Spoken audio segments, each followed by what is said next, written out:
بنورنا الدنيا وننشر في الفضاء أملا ونعلي عزم همتنا فمن طلب العلا وصل.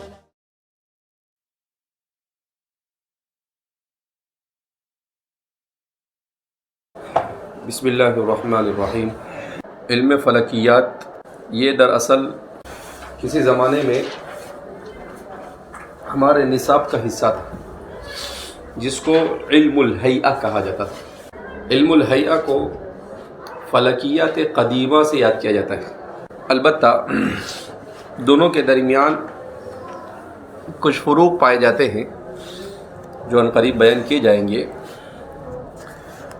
بہرحال علم فلکیات یہ ویسے تو ایک بہت وسیع علم ہے. اس علم میں دو طرح سے بحث کی جاتی ہے. ایک تو اس علم میں بحث کی جاتی ہے کہ فلکیات یعنی جو چیزیں انسان کے سر سے اوپر ہیں ان چیزوں کی حقیقت کیا ہے، وہ کتنی مسافت پر ہے، اس کی مساحت کتنی ہے، اور وہ ایک دوسرے پر کس طرح سے اس کا ایک دوسرے سے تعلق ہے، مربوط ہے. سائنس اس سے بحث کرتی ہے. اور دوسرا، زمانے قدیم سے انسانوں کی ایک جماعت کا ان سیارات اور نجوم کے سلسلے میں یہ عقیدہ رکھنا کہ یہ چیزیں انسان کے اوپر اثر کرتی ہے. انسان کے اوپر کیا کرتی ہے؟ اثر کرتی ہے. یعنی دنیا کے زمین پر بسنے والے انسانوں کی تقدیروں پر، ان کی قسمتوں پر اور ان کے نصیب پر اثر انداز ہوتی ہے. اس معنی کر تو یہ علم شرک ہے، اور ہمیں اس علم کی جن چیزوں کو سمجھنا اور سیکھنا ہے اس کا تعلق ہے علم فقہ کا. گویا کہ علم فقہ کو سمجھنے کا یہ ایک بنیادی یا ضروری علم مانا جائے گا، کیونکہ بہت سارے فقہی مسائل کا مدار اس علم کے سمجھنے پر ہے. جیسے قبلہ، تو سمت قبلہ کی تعیین کے سلسلے میں آپ اسی وقت، ٹھیک ہے ہمارے زمانے میں موبائل آئے تو ایپلیکیشن میں چلے گئے آپ اور جا کر وہ آپ کو بتا دے، لیکن ضروری نہیں کہ یہ ایپلیکیشن آپ کو صحیح بتائے. یہ ایپلیکیشن کبھی کہیں کا کہیں بتا دیتا ہے. آپ کا نیٹ صحیح نہیں چل رہا ہے، قبلہ ادھر ہے، وہ آپ کو ادھر بتاتا ہے. ایسا میرے ساتھ کئی مرتبہ ہوا. کیونکہ میں کبھی بھی قبلے کی تعیین کے سلسلے میں ایپلیکیشن سے زیادہ سورج کے اوپر مدار رکھتا ہوں. ظہر اثر میں بہت آسان ہوتا ہے اس کا سمجھنا، خاص طور پر عصر میں اور مغرب میں. فجر میں بھی آسان ہوتا ہے، مشکل ہوتا ہے ظہر میں. اس میں مشکل ہوتا ہے ظہر لیٹ پڑھے ہے تو وہ بھی آسان ہے، لیکن ظہر وقت پر پڑھے تو مشکل ہے. ہم ہندوستان اہل ہند کے لیے سمت قبلہ یہ کیا ہے؟ مغرب. تو سورج کو مغرب کی طرف ڈھلتا ہوا دیکھے تو سمجھ جانے گا کہ قبلہ اس طرف. تو کئی بار ایسا تجربہ ہوا کہ سورج ادھر ڈوب رہا ہے اور ایپلیکیشن بولتا ہے کہ قبلہ ادھر ہے، مشرق کی طرف، جبکہ یہ ناممکن ہے. اب جو لوگ صرف اس پر سہارا کرتے ہیں ان لوگوں کی نماز کا مسئلہ ہے.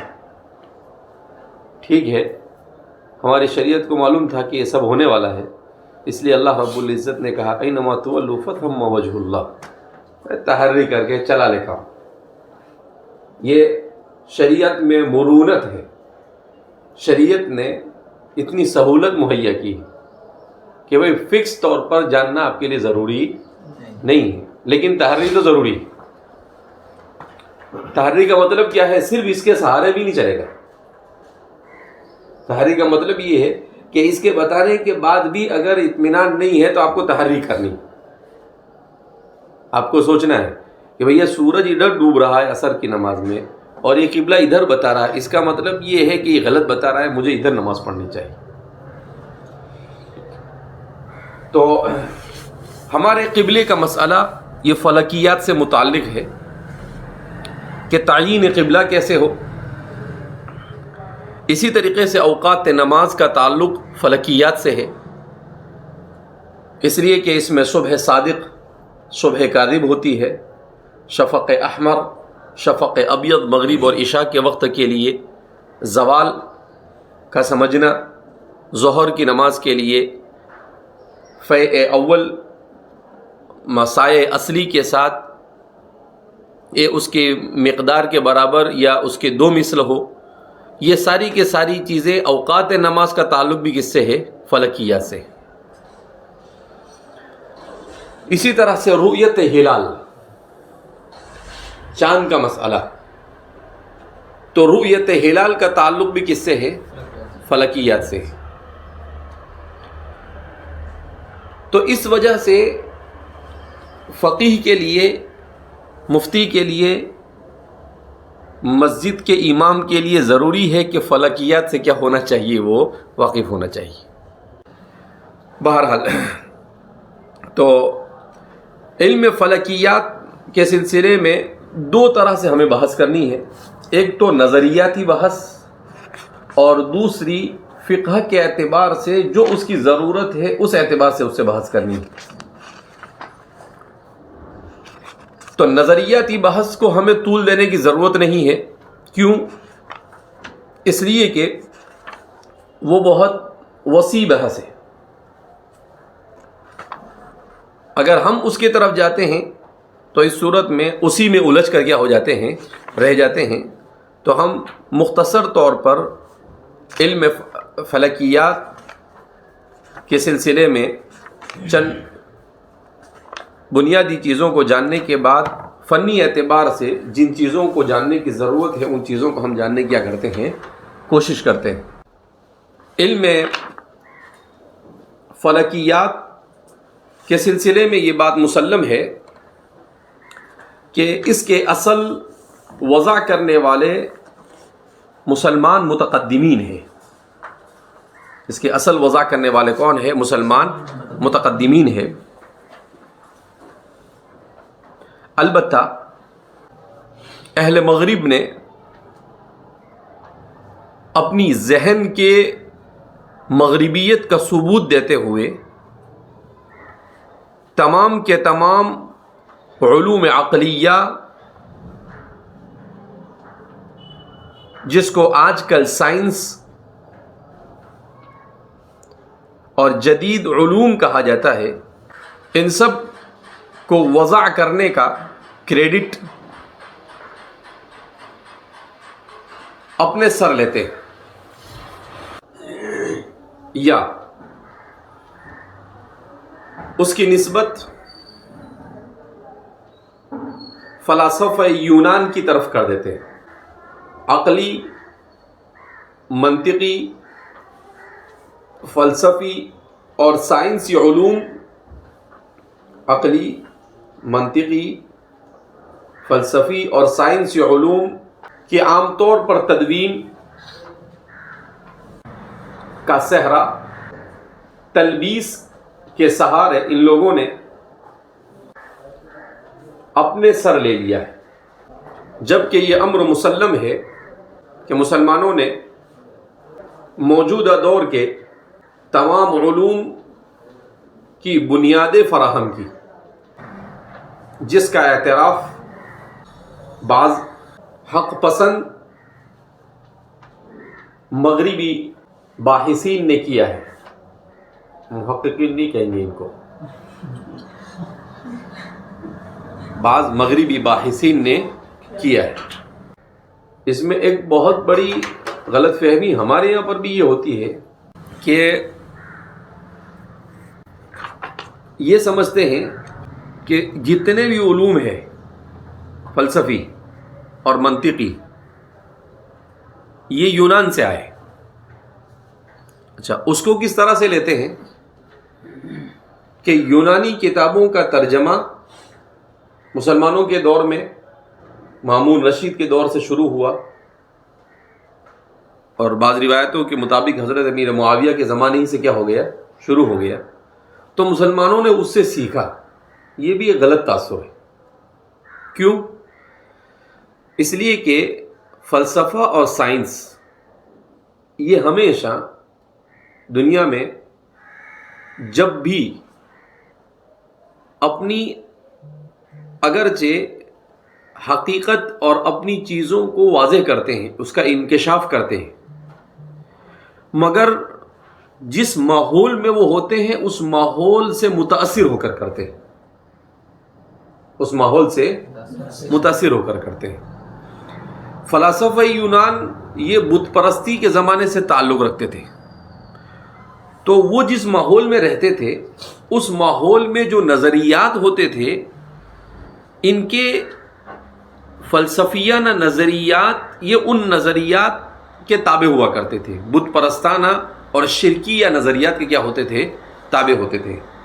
لہذا مسلمانوں نے اگر اس سے استفادہ بھی کیا تو مسلمانوں نے کس طور پر استفادہ کیا کہ ان علوم کی جو خرابیاں شرکی طور پر، کفریہ طور پر اس میں آمیزش کر چکی تھی، ان چیزوں کو مسلمانوں نے اس سے دور کیا اور اس کی جو حقیقی تصویر تھی اسے اجاگر کیا.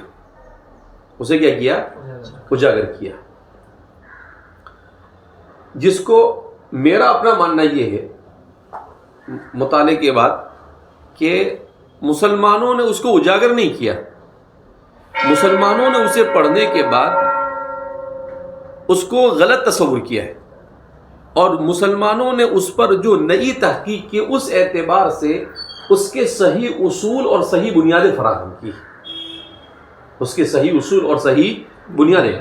یہ خواہ مخواہ یونان کے ساتھ جوڑنا یہ مرعوبیت کی علامت ہے. کس کی علامت ہے؟ کہ ہم مرعوبیت کا کیا ہے؟ شکار ہے.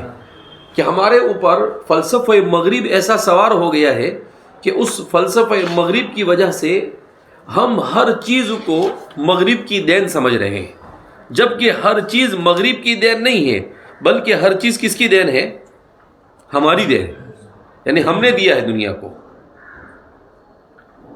تو اسی لیے اس کو اس طور پر سمجھانے کی ضرورت ہے کہ بھئی سب سے پہلے زمین پر آدم علیہ السلام آئے، تو جب آئے تو جنت کا لباس تو تھا نہیں، وہ تو ایسے ہی آ گئے تھے. تو ابتدائی طور پر اپنے بدن کو انہوں نے بڑے بڑے پتوں سے ڈھانپا، مگر جب ضرورت محسوس ہوئی تو سب سے پہلے کپڑا بننے کا کام کس نے کیا؟ آدم علیہ السلام نے. کس نے کیا؟ پھر اس کو کپڑے کی حیثیت سے سی کر مستقل پہننے کا کام حضرت ادریس نے کیا. یہ کس نے کیا؟ حضرت ادریس نے کیا.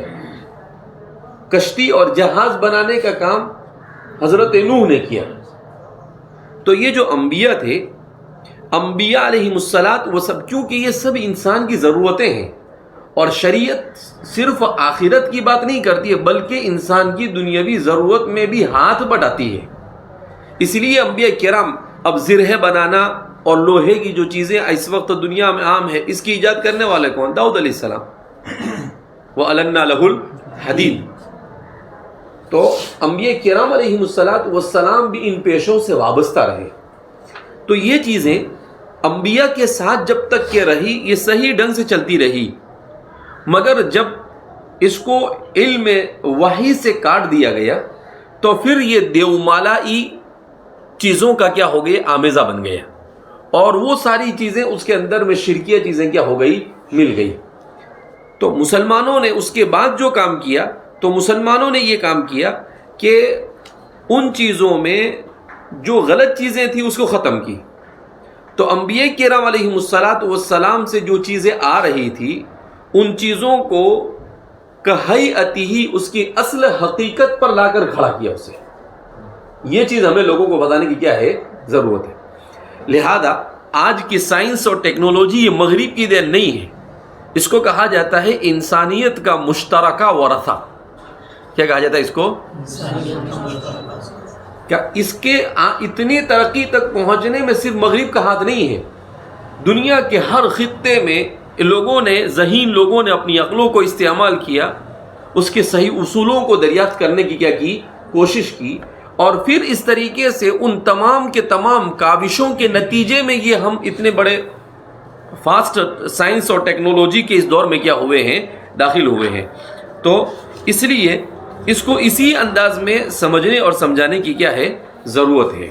اس کو مرعوبیت کے ساتھ جو ہم لوگ سمجھ رہے ہیں، سمجھا رہے ہیں، تو یہ آپ یوں سمجھیے کہ ہمارے طرف سے ایک بہت بڑی کیا ہے کوتاہی ہے. حکمت قرآن اور حکمت یونان، فلسفہ جسے حکمت بھی کہتے ہیں، اس کی تعریف یہ ہے موجودات واقعیہ کے احوال واقعہ کا حسب طاقت بشری جاننا. موجودات واقعہ کو احوال واقعہ کے ذریعے حسب طاقت بشری جاننا، یہ فلسفہ ہے. انسان کی اپنی طاقت اور بساط کے مطابق جو موجودات دنیا کے اندر میں پائے جا رہے ہیں، ان کے احوال سے واقفیت حاصل کرنا، یہ فلسفہ ہے. یہ کیا ہے؟ فلسفہ ہے. موجودات واقعتاً جن چیزوں کا وجود ہے، ان کے احوال اور ان کی حقیقت کو اپنی بساط کے مطابق جاننا، اپنی بساط کے مطابق جاننا، یہ کیا ہے؟ فلسفہ ہے. حکمت قرآن اور حکمت یونان. حکمت کے بارے میں حکماء نے تو بیان کیا ہے العلم بحقائق الاشیاء علی ما ہی علیہ بقدر الطاقت البشریہ، لیکن اس حکمت میں اور قرآن میں جس حکمت کا بیان ہے، ان دونوں میں مصداق کے اعتبار سے فرق ہے. قرآن میں تو اصالتاً ان اشیاء کی حقیقت سے بحث کی گئی ہے جن کو نجات اور قرب میں دخل ہے، اور اس حکمت اور فلسفے میں مطلق اعیان خارجیہ سے بدون قید مذکور بحث کی گئی ہے. تو اب حکمتیں دو ہوئی، ایک وہ جس میں امور تشریعیہ سے بحث کی جاوے، اور ایک وہ جس میں امور تکوینیہ سے بحث کی جائے. مثلا فلسفہ، ریاضی، منطق، عقلدیس وغیرہ کہ یہ سب حکمت تکوینیہ ہیں، اور گو فلاسفہ بھی اپنی حکمت میں الہیات سے بحث کرتے ہیں اور اس کو علم اعلیٰ کہتے ہیں، اور یہ دعویٰ کرتے ہیں کہ عقول وہ واجب کے ساتھ جس حکمت کا تعلق ہے وہ سب سے افضل ہے، مگر ان کی بحث کی حیثیت وہ نہیں جو شریعت کی بحث کی ہے، بلکہ دلائل صحیحہ سے ثابت ہو چکا ہے کہ ان کے بعض مباحث خلاف حق بھی ہے. مثلا عقول کا قابل ہونا، گو بعض نادانوں نے ان کی حمایت کی ہے کہ عقول کی تفسیر ملائکہ سے لے کر ان مباحث کو شریعت پر منطبق کیا ہے، مگر واقع میں عقول کا ترجمہ ملائک سے کرنا خود بھی صحیح نہیں ہے، کیونکہ شریعت کے نزدیک ملائکہ اجسام ہے، ان میں مطلق حرکت بھی ہے، اور حکماء عقول کو مجرد اور منزہ عن الحرکہ مانتے ہیں. تو دونوں کی حقیقت متحد کیسے ہوئی؟ البتہ عقول کی نفی سے مطلق مجردات کے استحالے کا حکم صحیح نہیں، جیسا کہ بعض نے کہا ہے، کیونکہ بکثرت صوفیہ نے بھی روح اور قلب اور لطائف کو مانا ہے، اور ان کے نزدیک عالم امر عالم مجرد کو کہتے ہیں. گو بعض متکلمین نے اس شخص کی تکفیر کی ہے جو ان کے تجرد کا قائل ہے، کیونکہ ان کے نزدیک یہ مقدمہ مسلمہ ہے کہ تجرد اخص صفات باری تعالیٰ سے ہے، اور ظاہر ہے کہ اخص صفات باری تعالیٰ میں کسی کو شریک ماننا محض کفر ہے. مگر صوفیہ نے اس کے جواب میں کہا ہے کہ اس کی کوئی دلیل نہیں کہ تجرد اخص صفات باری تعالیٰ سے ہے، بلکہ اخص صفات حکماء کے نزدیک تو صرف وجوب بالذات ہے، اور اہل حق کے نزدیک وجوب بالذات کی طرح قدم بھی اخص صفات میں سے ہے، بلکہ وجود بالذات اور قدم دونوں متلازم ہیں. اور یہ جو فلاسفہ کہتے ہیں کہ قدم کی دو قسمیں ہیں، قدم بالذات اور قدم بالزمان، اور قدم بالزمان کو واجب کے ساتھ خاص نہیں کہتے، تو میں کہتا ہوں کہ دلائل سے ثابت ہو چکا ہے کہ قدم بالزمان ممکن کے لیے کوئی چیز نہیں، اسی لیے تو کہتا ہوں ممکن چیز قدیم بالزمان بھی نہیں. بہرحال حکماء بھی اس کے قائل ہے کہ جس حکمت کا تعلق واجب کی ذات اور صفات اور احکام سے ہے وہ سب سے افضل، مگر واقع میں وہ حقائق صحیحہ تک نہیں پہنچے. اس لیے ان کی حکمت کو حکمت الہیہ کہنا بھی صحیح نہیں ہے۔ اسی طرح گو انہوں نے اپنے یہاں اخلاق سے بھی بحث کی ہے، مگر شریعت کے مقابلے میں بالکل ہیچ ہے۔ چنانچہ وہ خود کہتے ہیں کہ شریعت مصطفیہ نے علم اخلاق کی حاجت کو پورا کر دیا اور اس کی بحث سے ہم کو مستغنی کر دیا۔ بہرحال انہوں نے تکوین کے احکام اور آثار بیان کیے ہیں، اور ان میں بھی زیادہ تر مادیات کے متعلق، اور اس میں بھی بہت غلطیاں کی ہیں، اور تشریعیات میں تو حکماء بالکل چل ہی نہیں سکے، کیونکہ اس کا تعلق وحی سے ہے اور اس کی اتباع سے اور وہ لوگ اس کی اتباع سے محروم ہے۔ غرض یہ حاصل تھا حکمت کا جو بقدر ضرورت بیان کیا گیا۔ حضرت تھانوی رحمۃ اللہ علیہ کے الفاظ ہیں۔ تو حضرت تھانوی رحمۃ اللہ علیہ نے متن بیان کیا، تو اس میں پوری بحث کا خلاصہ حضرت کیا کہتے ہیں کہ دیکھو، فلسفہ اگرچہ حقائق اشیاء تک، یہ ایسے ہی نہیں بتا رہا ہوں میں، اس کا تعلق علم حیت اور علم فلسفے سے ہے، اس وجہ سے میں کیا کر رہا ہوں آپ کو بتا رہا ہوں۔ تو فرما رہے ہیں کہ فلسفہ حقائق اشیاء کے انکشاف کا مدعی ہے مگر اس میں کامیاب نہیں۔ حقائق اشیاء کے انکشاف کا مدعی ہے مگر اس میں کامیاب نہیں ہے۔ وہ اگرچہ علم الہیات سے بحث کرتا ہے مگر اس میں بھی کامیاب نہیں ہے، اور علم تشریح تو ان کا میدان ہی نہیں، علم تشریح تو ان کا میدان ہی نہیں۔ فلسفہ جیسا کہ اوپر ذکر کیا گیا، چیزوں کے صحیح حالات کا انسانی کوشش کی حد تک جاننا حکمت کہلاتا ہے، اسی کو فلسفہ بھی کہتے ہیں۔ فلسفے کے لغوی معنی حب العقل کے ہیں، اس طرح فلسفے کے معنی محب العقل، فلسفی کے معنی محب العقل، عقل سے محبت رکھنے والا۔ فلسفی چونکہ عقلی دلائل سے بحث کرتا ہے اس لیے اسے فلسفی کہتے ہیں۔ فلسفہ یہ حکمت کے اقسام درج ذیل ہے۔ حکمت کی دو قسمیں، حکمت عملی اور حکمت نظری۔ حکمت عملی ان موجودات کا علم جن کا وجود انسانی قدرت اور اختیار میں ہو، جیسے انسانی افعال اور اعمال۔ حکمت عملی کی درج ذیل 3 قسمیں ہیں۔ نمبر 1 تہذیب الاخلاق، ان باتوں کا علم جن کا تعلق ذاتی اور انفرادی اصلاح سے ہے۔ اور نمبر 2 تدبیر المنزل، ان باتوں کا علم جن کا تعلق گھر کے افراد کی اصلاح اور درستگی سے ہے۔ اور نمبر 3 سیاست مدنیہ، ان باتوں کا علم جن کا تعلق آبادی، گاؤں، شہر یا ملک کی فلاح اور بہبود سے ہے۔ یہ کس کی؟ فلسفہ قدیم کے اعتبار سے حکمت عملی کی یہ 3 قسمیں ہیں، تہذیب الاخلاق، تدبیر المنزل اور سیاست مدنیہ۔ پھر حکمت نظری، ان موجودات کا علم جن کا وجود انسانی قدرت اور اختیار میں نہ ہو، ان موجودات کا علم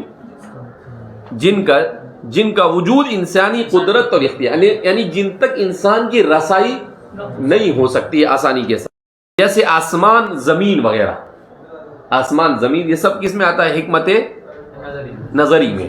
یعنی اس میں صرف دماغ دوڑا کر ان یتبعون الا الظن چلتا رہتا ہے، کہ دماغ دوڑاتے رہتے ہیں، بائی چانس پہنچ گئے تو حقیقت تک ٹھیک ہے، نہیں تو کچھ بھی ٹامک ٹوئیاں کیا ہوتے رہتے ہیں، یہ مارتے رہتے ہیں۔ اور ہم مسلمان ہیں تو ہم کہتے ہیں نہیں سمجھ میں آتا ہے تو کہتے ہیں کہ بھائی اللہ اعلم بمرادہ بذلک، بھائی اللہ کو معلوم۔ لیکن وہ نہیں، وہ رکتے نہیں ہیں، وہ کچھ بھی پاؤں مارتے رہتے ہیں۔ جیسے ڈوبنے والا آدمی کیسے پاؤں مارتا ہے، کوئی کہیں بھی اڑام دڑام مارتا ہے، تو یہ ایسے اپنی عقل کہیں بھی اڑام دڑام کہیں بھی کیا کرتے ہیں استعمال، اور بھی کچھ بھی ڈھکم ڈھا کرتے ہیں۔ تو یہ ہم میں اور ان میں فرق ہے۔ حکمت طبیعی، ایسی چیزوں کا علم جو ذہنی اور خارجی دونوں حالتوں میں اپنے پائے جانے کے لیے مادے کی محتاج ہو، اس کو حکمت طبعی کہتے ہیں۔ حکمت نظری تو سمجھ گیا نا؟ حکمت نظری ان موجودات کا علم جن کا وجود انسانی قدرت اور اختیار میں نہ ہو،